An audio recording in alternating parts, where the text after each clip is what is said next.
بسم اللہ الرحمن الرحیم الحمدللہ رب العالمین والصلاة والسلام علی سید المرسلین اما بعد فاعوذ باللہ من الشیطان الرجیم بسم اللہ الرحمن الرحیم۔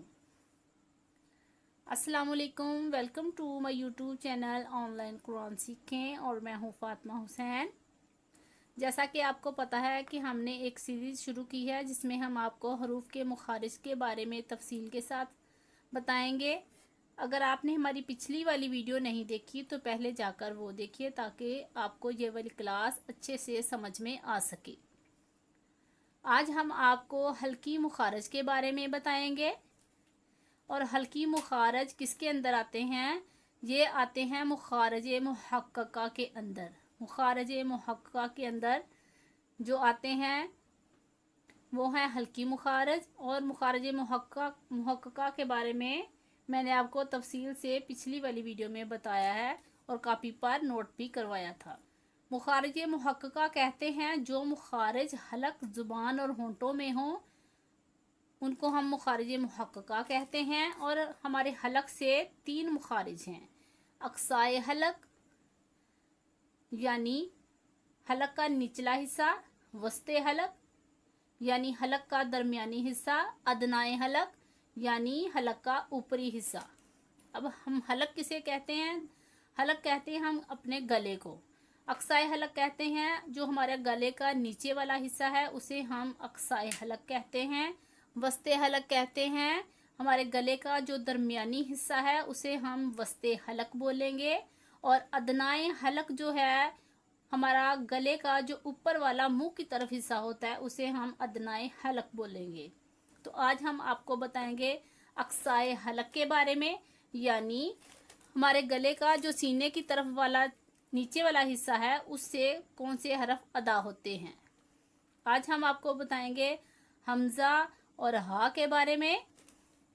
یہ حروف حلقیاں ہیں، حلق کے نیچے والے حصے سے ادا ہوتے ہیں۔ سب سے پہلے ہم حمزہ کو لیتے ہیں۔ حمزہ کو ہم قرآن مجید میں براہ راست نہیں پڑھتے ہیں، جیسے حمزہ زبر آ، حمزہ زیر ای، حمزہ پیش او۔ ہم ایسے پڑھتے ہیں۔ حمزہ کو جب آپ سورۃ فاتحہ کی تلاوت کرتے ہیں تو آپ پڑھتے ہیں الحمدللہ، الحمدللہ، جیسے ہم پڑھتے ہیں اللہ۔ تو لفظ اللہ سے پہلے جو ہمارا حمزہ ہے اس کے اوپر زبر ہے تو اسے ہم دوسرے والے ہمارے اگلے والے حرف کے ساتھ ملا کر پڑھتے ہیں اللہ، اللہ۔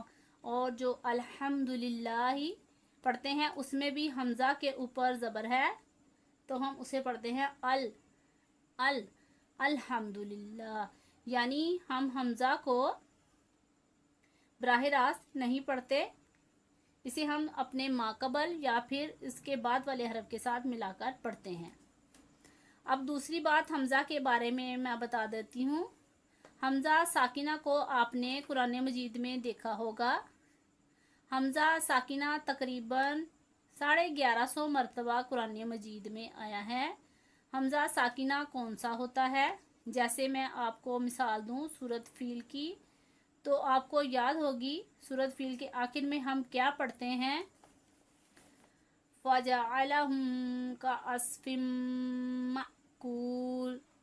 اب یہاں پر حمزہ ساکن ہے ہمارا، اور حمزہ ساکنہ کو ہم کس طرح پڑھتے ہیں؟ تھوڑا سا جھٹکا دے کر ہم پڑھتے ہیں۔ حمزہ ساکنہ کو اس طرح ہم نہیں پڑھیں گے معقول، معقول نہیں ہے، اس کو ہم پڑھیں گے مأکول، مأکول۔ جیسے ایک اور مثال لیتے ہیں، قرآن پاک کا حرف ہے یأمرو، یا حمزہ ساکنہ کو ہم کس طرح پڑھیں گے؟ یا۔ تو آپ نے غور کرنی ہے کہ ہمارا حمزہ کہاں سے ادا ہوتا ہے؟ اقصائے حلق یعنی حلق کے نیچے والے حصے سے، یا۔